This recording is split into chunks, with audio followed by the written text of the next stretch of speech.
శ్రీకాకుళం జిల్లా పలాసలోని YSR kidney research centre cum హాస్పిటల్ను పీపుల్ స్టార్ ఆర్ నారాయణమూర్తి సందర్శించారు.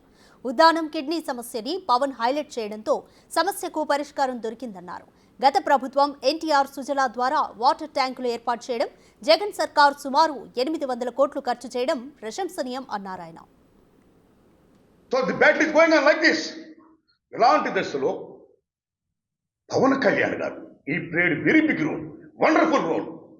ఆయన రావడం న్యాయం జరగాలి, ఉద్దానంలో ఎవరు కూడా కిడ్నీ బాధితులు చనిపోకూడదు, ప్రభుత్వం వెంటనే చర్యలు తీసుకోవాలి అని నిజంగా ఆయన పోరాటం చేయడం, దానికి స్పందించి చంద్రబాబు నాయుడు గారు ఎన్టీఆర్ సుజల స్రవంతి దాని బేస్ మీద సమ్ వాటర్ ఫెసిలిటీస్ కానీ డయాలసిస్ సెంటర్ కానీ దగ్గర ఉన్నారు ఎన్నో ఆయన చేయడం తెలుగుదేశం పార్టీలో.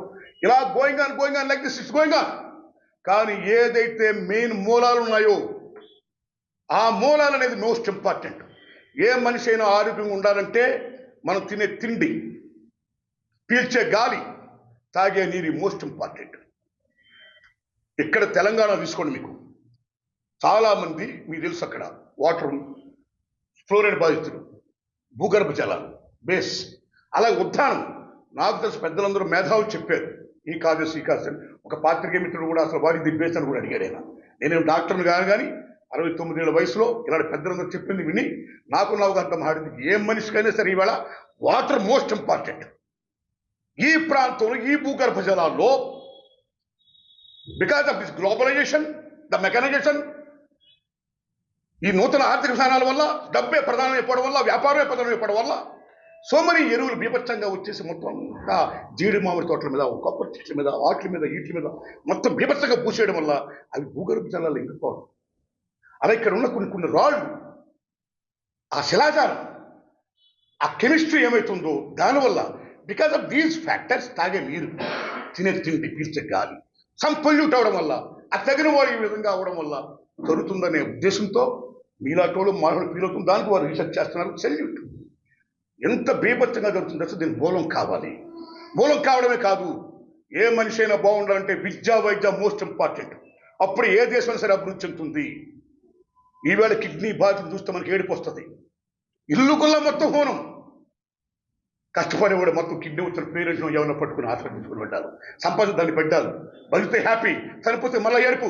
చివరికి తన తండ్రిలో తన తల్లిలో చనిపోకూడదని చివరికి కిడ్నీలు ఇచ్చుకున్న కొడుకుని చూస్తున్నాం, కిడ్నీలు దానం చేస్తే కూతురుని చూస్తున్నాం, ఎవరో బయట వాళ్ళని చూస్తున్నాం. That is the fate of our Uddanam. So ఈ రకమైనటువంటి ప్రాబ్లమ్స్ ఉన్నది ప్రపంచంలో ముఖ్యంగా 4 దేశాల్లో ఉన్నాయి.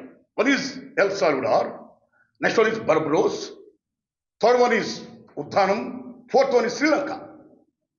ఆ బల్కరోస్లో అనే కంట్రీలో ఈ రకమైన ప్రాబ్లం వస్తున్నప్పుడు ఏంటి నాకు డాక్టర్లు అందరూ కూడా, సైంటిస్టులు అందరూ కూడా కనుక్కుంటే పండిస్తున్న గోధుమతో పాటు కొన్ని మీకు గడ్డి పీకల కొత్త దుర్మార్గమైనటువంటి కలుస్తా,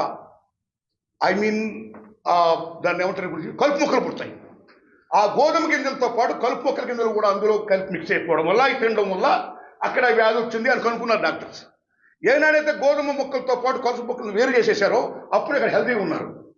so doctors, scientist are most important next to God. మిత్రులారా, మీరు నమ్మండి, ఎంత దారుణమైన నోషన్ మనలో వచ్చిందంటే బికాస్ ఆఫ్ ప్రైవేటైజేషన్. ప్రైవేట్ స్కూల్కి వెళ్తేనే కానీ పాఠం రాదు, ప్రైవేట్ కాన్వెంట్కి వెళ్తే కానీ ఇంగ్లీష్ రాదు, గవర్నమెంట్ బడుల్లో మనకి ఇంగ్లీష్ నేర్పరు, గవర్నమెంట్ బడుల్లో మనకు పాఠాలు రావు అని పేదవాడు కూడా తనకున్న ఆస్తుపాస్తులన్నీ అమ్మేసుకొని బిడ్డల భవిష్యత్తు కోసం పల్లెటూళ్ళ నుంచి పట్టణాల నుంచి కూలీలుగా ఉంటూ కూడా ఆ బిడ్డల్ని ఇవాళ కాన్వెంట్లో ఇంగ్లీష్ కాన్వెంట్ చదివిస్తున్నారు.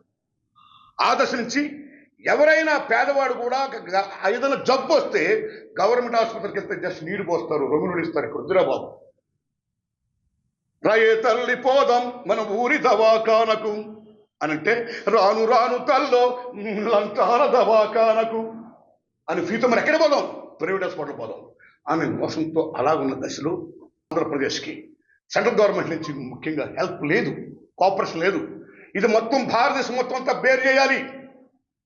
కేవలం సెంట్రల్ గవర్నమెంట్ ఇండియాకి పన్ను కట్టేది అక్కడ నార్త్ ఇండియా, అక్కడ ఢిల్లీ వాళ్ళే కాదు, ఆల్ ఓవర్ ఇండియా.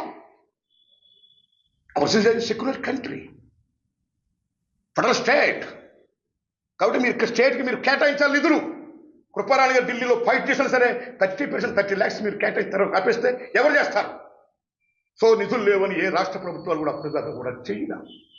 ఇలాంటి దశలో జగన్మోహన్ రెడ్డి గారు పాదయాత్ర చేయడం కాకుండా ఉద్దానం వచ్చి ఇక్కడికి వచ్చి ఇదిగో నేను కన్నా గవర్నమెంట్ అధికారులు తీసుకొస్తే మీరంతా తీసుకొస్తే నేను కన్నా వస్తే ఇక్కడ నేను రీసెర్చ్ సెంటర్ పెడతాను, కిడ్నీ బాధ్యత లేకుండా హాస్పిటల్ పెడతాను అని చెప్పడమే కాదు, ప్రజలు నెగ్గించిన తర్వాత ఇక్కడ అయినా ఓపెన్ చేశాడు, మళ్ళీ నెక్స్ట్ అయినా దాని వల్ల ప్రారంభం చేశాడు. ఎన్ని వందల కోట్లు పెట్టండి, దగ్గర 800 కోట్లు పెట్టి బడ్జెట్ గిడ్జెట్ పక్కన పెట్టాడు. ముందు బాగుండాలనుకున్నాడు ఆయన. అక్కడ హేర మండలంలో ఉన్న ఏ రిజర్వాయర్ ఉందో అక్కడి నుంచి నీళ్లు తెప్పించి నిజంగా నేను చూసామని ఏం వండర్, ఒక భగీరథ యత్నం. ఆ మహాతల్లి ప్రాజెక్టు జలాలను శుద్ధి చేస్తున్న కార్యక్రమం అది మాలముట్టి ఏ ఊరి పేరేది మిలియాపుట్టి. ఆ మిలియాపుట్టిలో మొత్తం చేయడం, అక్కడి నుంచి కాలువల ద్వారా మొత్తం ఇంటి ద్వారా పైపుల ద్వారా మొత్తం 810 పైగా గ్రామాలకి పంపించడం ఒక భగీరథ యత్నం, వాటర్ ప్లాంట్స్. అందులో భాగంగా ఇక్కడ సిద్దిరప్పరాజు గారు కూడా నిన్న మిత్రుడు చెప్పాడు, ఇలా పైప్ లైన్స్ పెట్టడంలో బాగా ఫాస్ట్గా వెళ్ళడంలో వారి the best contribution as a minister and నియోజకవర్గ ఒక ఎమ్మెల్యేగా ఇందాక వారు చెప్పాడు, వారి the best did it. So ఎవరు చేసిన మంచి ఇస్తే మనం హ్యాపీగా మెచ్చుకోవాలి. ఈ దశలో గత కాలం నుంచి దగ్గర 100 ఏళ్ల నుంచి ఉన్న ఇష్యూ ఏమైతే బయట తీసుకొచ్చారు పెద్దలు, అలాంటి ఇష్యూని ఇన్ని గవర్నమెంట్లు వచ్చినా ఏదో కూడా యాక్టివ్గా ముందుకు వచ్చి ఒక ఇన్ని కోట్లు పెట్టి నిధులు మంజూరు చేయకుండా ఏదో కొంత పెడుతూ అలా వెళ్ళిపోతూ కాకుండా జగన్మోహన్ రెడ్డి గారు 800 కోట్లు పెట్టి మొత్తం ఇక్కడ రీసెర్చ్ సెంటర్ పెట్టడమే కాదు, 210 పైన పడగదులు పెట్టడమే కాదు, కేవలం కిడ్నీ బాధితులకే కాదు, వీళ్ళకే కాదు, అందరికీ ఆల్ పేషెంట్స్ ఎవరితో సరే వాళ్ళకి హెల్త్ ఇవ్వడం కానీ ఈ చేయడంలో నిజంగా సెల్యూట్ జగన్మోహన్ రెడ్డి గారు.